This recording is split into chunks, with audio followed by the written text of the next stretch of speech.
a lot of them, sabi mo, are well-intentioned. They open up, they even make announcements that these are open for persons with disabilities.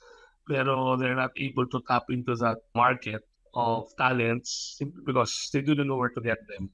Madalas ang makikilala nila would be mga bata pa of non-working age, yung ganon. So yan, one sourcing. Second challenge would be the matching. How do I match?